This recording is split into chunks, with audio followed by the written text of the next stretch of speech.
Happy Wednesday, meteorologist Dan Siaka here with a look at your forecast. It's going to be a very, very cool July day here across Coda Territory.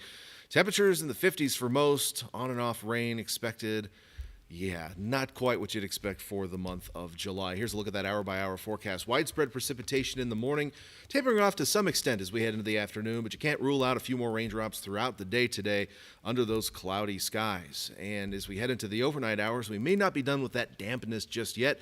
Drizzly conditions, patchy fog continuing, especially in some of the areas in western South Dakota. Now, tomorrow, things start to change a little bit. We'll have clouds, fog, and maybe a little drizzle in the morning, but clearing from west to east across the territory.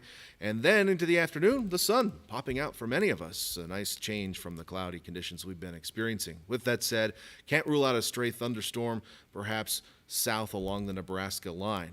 How about late tomorrow night into Friday morning? Maybe a shower or thunderstorm rolling out of eastern Montana into northwestern South Dakota. Isolated chance. Most of us stay dry and pretty quiet into Friday.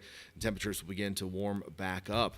Let's talk about your forecast tomorrow. Again, just to recap, temperatures back up into the 70s. Fog and drizzle in the morning, but one other thing to note, the winds picking back up, coming a little bit gusty out of the southeast at times. Could see those wind gusts approaching 35 miles per hour. Here's a look at the timing of it as we head through your Thursday, especially northwest South Dakota, getting pretty gusty up there near Buffalo, 36 miles per hour, potentially around 1 p.m. tomorrow afternoon.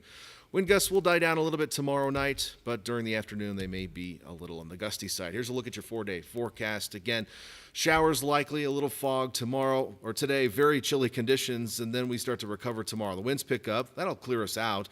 Temperatures back in the 70s. We're in the 80s Friday and Saturday as we get a little bit closer to normal conditions. Temperatures, again, closer to normal. Can't rule out a stray storm in the hills. Here's your city-by-city forecast today, looking at very cool conditions, potentially one of the cooler July 16ths on record, even across the entire region, barely getting out of the 50s and 60s for us. Here's the 3-day outlook for Sheridan, Gillette, Spearfish, Deadwood, looking at much warmer conditions into Thursday, Friday. Again, the wind's picking up a little bit, but generally drier conditions, though we can't rule out a stray afternoon thunderstorm. And then as we look at that 7-day forecast, temperatures will get back to those normal summertime highs that you're expecting, but we've got a few days of more comfortable weather to get through before that.